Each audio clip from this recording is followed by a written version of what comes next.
जय हिंद दोस्तों द हिंदू का आज का एडिटोरियल यानी कि 21 फरवरी के एडिटोरियल की हम एनालिसिस करेंगे इस सेशन में।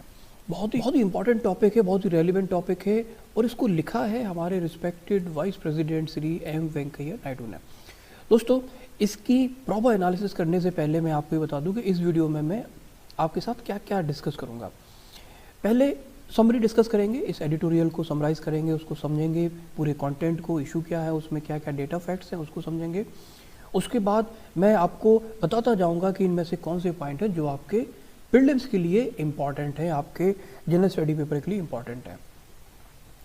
उसके बाद जहाँ जहाँ पे ज़रूरत होगी मैं आपको एम्फेसाइज करूँगा कि आप भी अपनी राइटिंग स्किल्स को कैसे इम्प्रूव कर सकते हैं। इस एडिटोरियल में जो क्लूज़ है, किस तरह से ये एडिटोरियल लिखा गया है, आप भी उन टैक्टिक्स को यूज़ कर सकते हैं, मेथड्स को यूज़ कर सकते हैं, जिससे आपकी राइटिंग स्किल्स बेहतर होंगी। वो आप यूज़ करेंगे अपने मेंस के आंसर राइटिंग में और ऐसे राइटिंग में। फिर मैं कुछ अच्छे वर्ड्स निकालूंगा, आपके साथ शेयर करूंगा, जिससे आपकी वोकेबलरी इन्हांस होगी और आप इन वर्ड्स को यूज़ करेंगे तो नेचुरली आपका आंसर भी ऑर्नामेंट होगा। और लास्ट में कुछ कोट्स हम डिस्कस करेंगे। अगर इसमें कुछ कोट्स हैं अच्छे जो वर्थ हैं, आप उनको आगे यूज़ कर सकते हैं, तो उनको भी हम डिस्कस करेंगे आपके साथ। तो फिर सबसे पहले डिस्कस करते हैं समरी को। दोस्तों, tapping technology for multilingual learning, ये टॉपिक है आज के एडिटोरियल का और ये बहुत ही रेलेवेंट टॉपिक है। जैसा आप देख सकते हैं, इस पूरे एडिटोरियल को मैंने 14 पैराग्राफ्स में डिवाइड किया है, जिसमें से first and second paragraph opening paragraph है या कह लीजिए इंट्रोडक्शन है एडिटोरियल का, और 13 और 14 जो पैराग्राफ है ये समरी है, ये कंक्लूजन है। एडिटोरियल को कुछ बुलेट पॉइंट्स में डिवाइड किया है। पहला बुलेट पॉइंट है वैनिशिंग लैंग्वेजेस, दूसरा है दिस ईयर सब्जेक्ट, थर्ड है direction of NEP that is national education policy, next bullet point है हेल्पिंग स्टूडेंट्स, और लास्ट है एग्जाम्पल्स टू इमुलेट। इस वाले एडिटोरियल में बुलेट पॉइंट्स हैं।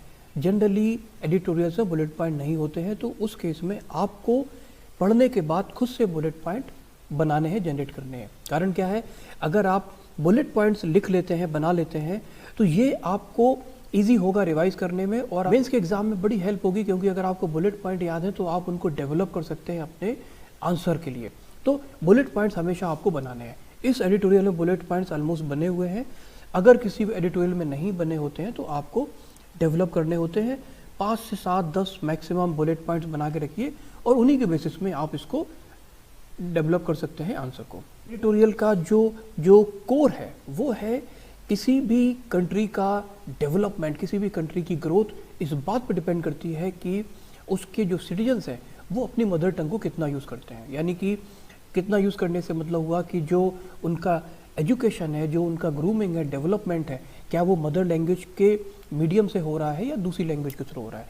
हम अपनी कंट्री में इस चीज़ को महसूस करते हैं कि हमारी जो ग्रूमिंग है, हमारी जो एजुकेशन है, हमारे जो कोर्सेज हैं, वो मैक्सिमम इंग्लिश लैंग्वेज में डिज़ाइंड है और हमारी लैंग्वेज, हमारी मदर लैंग्वेज हिंदी है।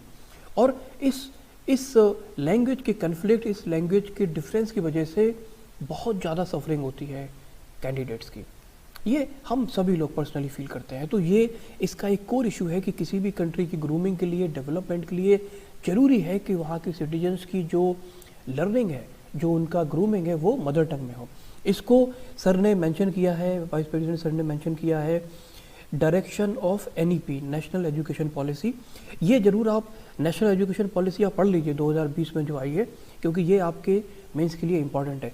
इसमें इन्होंने एक पॉइंट को मेंशन किया है, एनईपी ने एक पॉइंट दिया है कि जो लर्निंग है, जो स्टार्टिंग के ईयर्स हैं स्टूडेंट्स के, यानी कि क्लास 5th तक, वो मैंडेटरी है कि वो मदर टंग में हो, और अगर पॉसिबल है तो 8th क्लास तक इसको, प्रेफरेबली 8th क्लास तक जो लर्निंग है वो मदर टंग में हो, मदर लैंग्वेज में हो, हिंदी लैंग्वेज में हो, क्योंकि इससे जो स्टार्टिंग की ग्रूमिंग है, जो लर्निंग है, वो बेहतर तरीके से हो सकती है। ये एक कोर इशू हो गया इस एडिटोरियल का कि किसी भी कंट्री के डेवलपमेंट के लिए उसकी मदर लैंग्वेज का जितना ज़्यादा यूसेज होगा, प्रयोग होगा, उतना उसके डेवलपमेंट के लिए ज़रूरी है।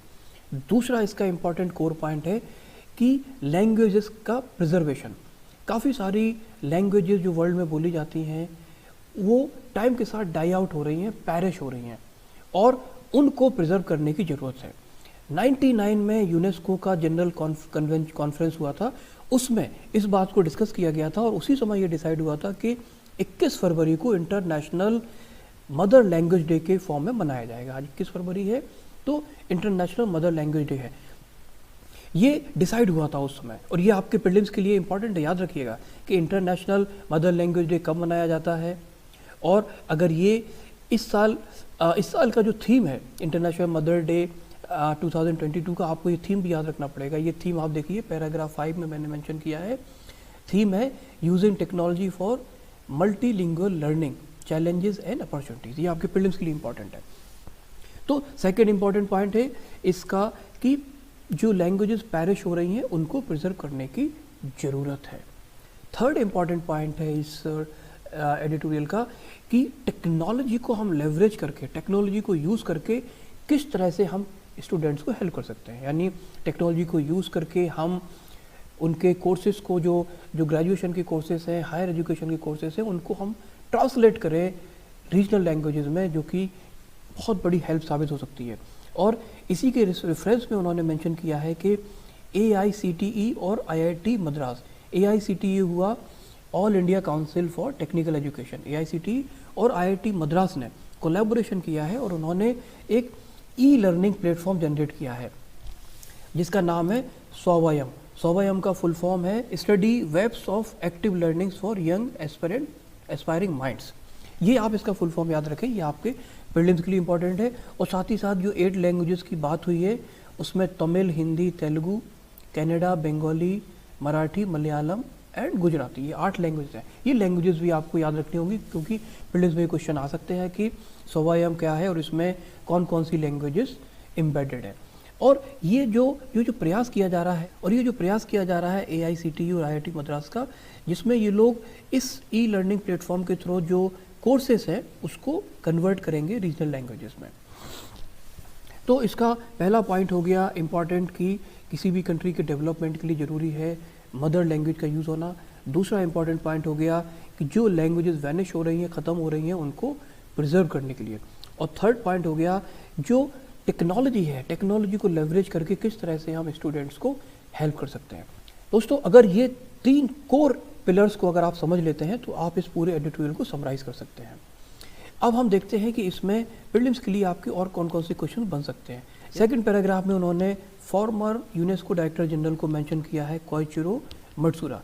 ये जापानीज थे और इसको यूपीएससी जनरली पूछता है कि जो 4 वो ऑप्शन दे देता है, पूछता है इनमें से कौन यूनेस्को का डायरेक्टर जनरल नहीं था। तो उसमें से नेचुरली 3 वो लोग रहेंगे जो डायरेक्टर जनरल थे और 1 होगा जो नहीं था। तो ये नाम आपको याद रखना होगा क्योंकि अगर इस तरह का क्वेश्चन सेट होता है तो आपको कंफर्मेशन रहेगा कि ये यूनेस्को के डायरेक्टर जनरल रह चुके हैं। और इसी से क्वेश्चन ड्राइव होता है कि अभी जो करंट डायरेक्टर जनरल यूनेस्को है वो कौन है। वो ऑड्री ऑजुली है, फ्रेंच है, ये फीमेल है और ये सिर्फ सेकंड फीमेल है जो यूनेस्को की डायरेक्टर जनरल है। तो नेचुरली इससे भी क्वेश्चन ड्राइव होता है कि first female director general UNESCO कौन थी। क्या आपको पता है? एक बार आप वीडियो को पॉज करके सोचिए अगर आपको पता है कि नहीं। ओके, मैं बताता हूँ आपको। First female director general UNESCO थी इरिना बुकोवा, ये बुल्गारिया की थी और इनका टेन्योर 2009 से 2017 तक का था। तो ये यूनेस्को के डायरेक्टर जनरल से रिलेटेड कुछ क्वेश्चंस के कॉम्बिनेशन बन सकते हैं आपके लिए। और इंटरनेशनल मदर लैंग्वेज डे, जैसा मैंने आपको बताया, 21 फरवरी को सेलिब्रेट होता है, तो ये आप याद रखें। और इस बार की जो थीम है वो using technology for multilingual learning challenges and opportunities है। स्वावयम के बारे में आपको बता ही दिया है कि ये ई लर्निंग प्लेटफॉर्म है, IIT मद्रास और AICTE इसको कोलैबोरेट करके बना रहे हैं। और एक और क्वेश्चन प्रीलिम्स के लिए बनता है कि क्योंकि लैंग्वेजेस की बात हो रही है तो हमारे कॉन्स्टिट्यूशन के किस शेड्यूल में लैंग्वेज की बात होती है, तो वो 8th शेड्यूल में होता है। अब मैंने कुछ अच्छे वर्ड्स आपके लिए निकाले हैं, उनको मैं आपके साथ डिस्कस कर लेता हूँ। Tapestry is a very good word. Sir ने यूज़ किया है लिंग्विस्टिक टेपेस्ट्री। टेपेस्ट्री का मतलब होता है कि जब कोई चीज़ बहुत ही ज़्यादा एम्बेडेड हो जाए, किसी सिस्टम में कोई चीज़ बहुत ही ज़्यादा पेनेट्रेट होकर स्टेबल हो जाए। जैसे कि एक भारी कपड़ा जिसमें रंगीन धागों से चित्र या डिज़ाइन बनाए जाते हैं। तो जिस तरह से एक कपड़े के ऊपर वो जो एम्ब्रॉयडरी होती है, जो डिज़ाइन होती है, वो एम्बेड हो जाती है, उसमें स्थायी हो जाती है, इस तरह की सिचुएशन में आप टेपेस्ट्री को यूज़ करते हैं। दूसरा वर्ड है लेवरेज। लेवरेज वर्ड को अगर मीनिंग इसका रेज और एलिवेट होता है, हिंदी में इसको लाभ कहते हैं। और यहाँ पे यह हुआ है, इस पर्टिकुलर एडिटोरियल में यूज़ हुआ है लेवरेज टेक्नोलॉजी। मतलब आप किसी भी चीज़ को लेवरेज कर सकते हैं, यहाँ पे लेवरेज टेक्नोलॉजी हुआ है। और लेवरेज आजकल बहुत ही यूज़ होता है, बहुत ही डे टू डे यूज़ में आने वाला वर्ड है, और इसको आप बहुत ही खूबसूरती से यूज़ कर सकते हैं। लेवरेजिंग टेक्नोलॉजी, लेवरेजिंग एडवांटेज और वट एवर। नेक्स्ट वर्ड है इक्विटेबल। इक्विटेबल का मतलब होता है treating everyone Fairlie at the same way, यानी सभी को एक समान ट्रीट करना इक्विटेबल होता है। Next word inevitable. इसका मतलब होता है सर्टेनिटी, यानी कि कोई घटना जो होकर रहेगी, जैसे कि ह्यूमन लाइफ में डेथ का है कि डेथ इज इनएविटेबल, मतलब होकर ही रहेगी।